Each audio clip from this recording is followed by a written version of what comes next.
Well, good morning, everybody, and thank you for being here. We have mostly good news to share this morning.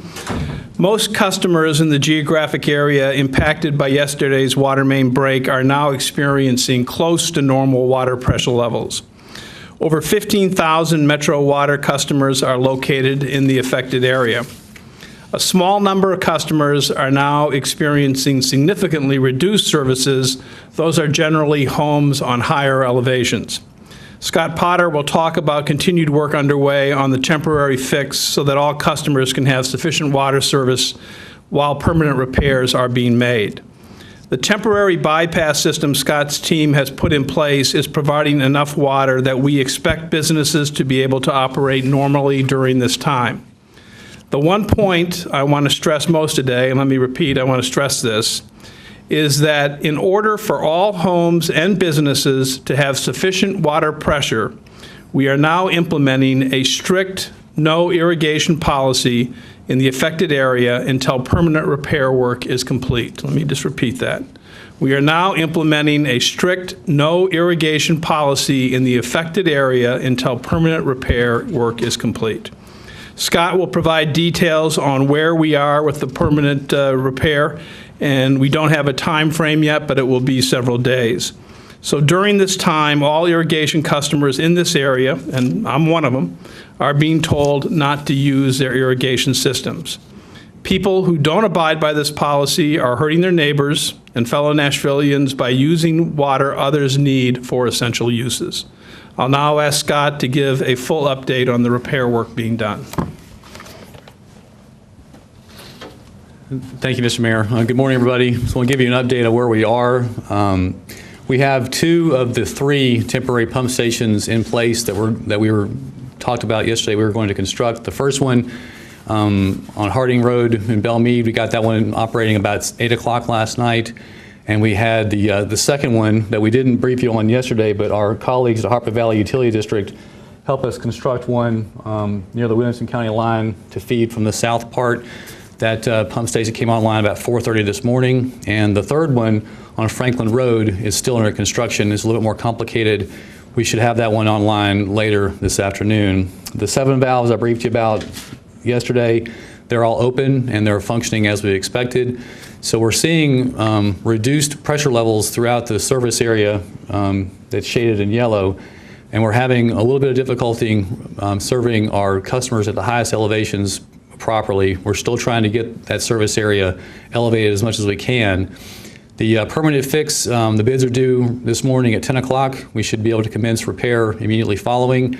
We've been preparing the site for the contractor's work by helping to get access to the site by building a gravel road. And then once we get the contractor identified and the repairs underway, we'll move as quickly as we can to get service restored to normal. So I feel good about where we are. I feel good about the temporary measures we put in place, and I feel good about how we're going to move forward. Just want to reiterate what the mayor said, no irrigation in the affected area. If we can have everyone's cooperation on that, I think we'll be in a lot better shape. So I'll answer any questions that y'all have. You mentioned the time frame, and you don't have the exact time frame, but you think it'll take several days. What's the biggest challenge, and why is that? There's 2 critical paths. One is the site preparation. The location is difficult to access. It's in a wooded area, and the road, there isn't a road. It's like an access road for to get to a billboard. We have to make that better for people to get to, and also we have to make the site safe to do the repair. It's a 13-foot to the top of pipe, so it's going to take a lot of setback to get the site safe, and it's right next to a railroad. So we don't want to put anybody in danger while they're making the repair, so it's going to take a little bit of time to get the site ready to go. That's going to start to happen immediately upon identification of the contractor, and then we're going to work with them to get the pipe on its way as well. So those 2 things will go in parallel, but the site preparation is key at this point. What's the estimate in terms of the number of folks who don't have water at all versus the amount of people that had reduced pressure? Well, we've had 1 no water call this morning, and that was at the very tip top of our service area. It was on Laurel Ridge, and we're seeing reduced service at that spot on Cromwell Drive in Northumberland. Cromwell Drive and Laurel Ridge are just really, really high. They're on top of a hill, and we're having trouble getting water up that high. And then Northumberland is just in a bad pressure area. We're having difficulty getting that service elevation restored as well. But like the mayor said, we're seeing close to normal service on most of the area. We're just having difficulty getting our highest service elevations. What do you think the permanent fix, I mean, if you had some kind of guess on what is going to have to be done? The permanent going forward is a redundant line, and we have that in our capital plan already, but we'll probably accelerate that considering we've had this failure.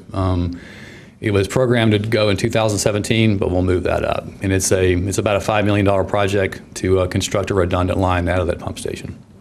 In the wake of this issue, are you guys going to reevaluate other water lines in your service area because of this? We do that all the time. We do an annual review of our capital plan, and we have an entire section of engineering, that's their job. They do modeling of the system and they do evaluation of the capital, readiness of the system. That's what they do for a living. So it's all about risk management. And in this case, we had identified the risk ahead of time by knowing we needed to do a redundant thing. We hadn't had a failure, but now that we've had a failure, that demonstrates we need to accelerate the program. How long is it going to take once the permanent fix goes in, do you think, as a rough estimate on how much time when the construction crews get going? On the permanent fix down the gravel road? We've got to do on the repair. Well, once the contractor gets identified at 10, they'll start work immediately. They should mobilize and we'll get started on getting the site ready to go. So, Today. Huh? the But after that point, I mean, how long will it take them to put the pipe in and things like that? we don't know. It's going to be a question of the site prep and getting the pipe in. It's several days. I really don't know exactly how long it's going to take. But it won't stretch into weeks? Well, not weeks. It shouldn't. It'll be days. How much pipe are you going to replace there? It looks like it's a full section. It might be 2. We haven't been able to put our eyeballs on it yet because it's 13 feet deep and it's full of water still. So we have to dewater it, get the excavation done, and get our eyes on it. But from what we can tell, it looks like it blew out on the side, kind of aiming at the railroad tracks. So most likely it started out as a small hole and it's split, kind of like down the section of pipe. So one section of pipe has to be replaced. And I think that's about 18 feet, but it's one stick of pipe essentially. It might be 2. Did it cause any erosion on the tracks over there? It looks like it may have. I'm not an expert in that, but CSX has been notified and they are on site, and that will be part of the repair, is to make sure we don't further impact their operations. What kind of burden does this cause financially? The repair, I don't know what it'll cost. It won't be hugely significant, but in our business, when you have a repair of this scope, it's several $100,000, but we have that in our budget. This is part of what we plan for. We certainly don't want it to happen, but as part of our operations, we have this sort of thing, in mind when we do our budget request. So there's 29 miles of this troublesome PCCP pipe, Mm-hmm. right, still in Metro. What are we going to do about that? I mean, because from what I understand, this could happen anywhere else on that 29 miles. Well, the key thing to remember is we have 2,905 miles of pipe, and it's all under pressure. Some of it is under about 140 psi. So there's always the risk of failure all over the system. So one of our fundamental jobs is to identify the areas of significant risk, and this type of pipe is more risky than other types of pipe. So we have it as part of our capital plan to replace it. We just can't do it all at once. It's a balance. Is this going to fast track the replacement for the rest of this pipe? Not necessarily. We'd have to examine each section of this type of pipe and see where we are, because some of the PCCP pipe we have has a redundant feed to it. This one just didn't, and that's why we had the redundant construction in the capital plan. What kind of pipe is it? It's called pre-stressed concrete cylinder pipe. It's generally, the way to think about it is it's a cylinder that's wrapped in pre-stressed wire and then covered with concrete. So it seemed like a good idea at the time. It hasn't seemed to work out as well as we had hoped. Are there any concerns for contaminated water, oil advisories, anything? One of the things we did yesterday, we just happened to be in the area taking samples anyway as part of our normal sampling program, but we took some additional samples and all the chlorine residuals were good. We were doing even more samples today to make sure that that's not a concern. I'm totally convinced that the water's safe. We've been in communication with TDEC. We've communicated that to them. And, I live in the service area as well. I'm in the affected area. I'm totally cool drinking it, my wife drinking it, my kids drinking it. It's safe. Obviously, there's an irrigation ban. How about some of the other restrictions on non-essential water use? Do they remain in place? We would prefer people drinking, bathing, cooking. Businesses should operate as normal. If we could just knock down the irrigation load. This morning at 4 o'clock, you could set your watch by it. At 4 o'clock, the pre-programmed irrigation systems came on, and it took a couple of tanks out pretty hard. So we need people to turn them off. Turning them off will help us immeasurably. So it's a strict ban at this point, and we need everybody to do that. But aside from that, people can pretty much go back to normal. Don't wash your cars, don't do things that aren't necessary at this point in the affected area. If you're in the white area here, not the shaded area, you don't see this because it's a separate system. I mentioned yesterday in Jolton, water at will. If you're east of West End, you're good to go. It's just a question of in this service area, we have a critical pump station that feeds 16 other pump stations. So the cascade effect is something that we can't correct that until we get Thompson Lane online again. Aside from those elevated areas in the Northumberland area, are there other areas in that shaded yellow spot that are still having low water pressure? I think you'll see a little bit of reduced pressure throughout the system because this kind of give you an idea.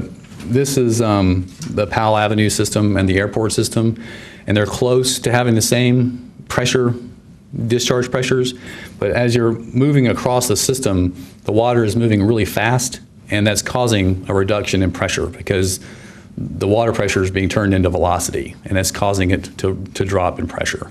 So we really can't correct that, so that's why we're seeing a little bit of a reduced service level all over the shaded area, but it shouldn't be that dramatic. About how many people are experiencing no water pressure up that? It's less than 100. It's not even that number. We really can't quantify that, but it's just the people at the very, very tip top of the hill. Laurel Ridge is the perfect example. It's at the very top. I think it's our highest service area in our distribution system, and they're on top of a hill, and it's just hard to get water up there right now. Do they have any avenue to get drinking water? Are y'all providing that? There's 2 places to get drinking water. It's Creve Hall Elementary School and Hillsborough High School. So they're being manned presently, and they'll be there until midnight tonight. How much have you guys handed out? I was told this morning that we had 100 visitors at each location. What was the number of bottles? About 300 cars. About 300 cars. So it hasn't been a huge response, but it's available in case people need it. Do we have a last question? Will that continue tomorrow? Obviously until midnight tonight, you'll give out that water. Will that continue? We'll keep doing that until we get the service restored. So with the mandatory, what happens if you see like your neighbor washing his car or? Well, we don't want people to get angry or anything, but we're reaching out. We know there's 933 irrigation services in the shaded area, and we know where they are. So we're calling them to ask them or to remind them to turn them off. And if we see an irrigation system operating, we're going to stop and ask them to turn it off. And then essentially we're just asking everybody to be nice to their neighbors. It's like the mayor said, if you're irrigating, you're kind of not being very nice at this point. We need you to help out. Okay. Thank you guys for being here this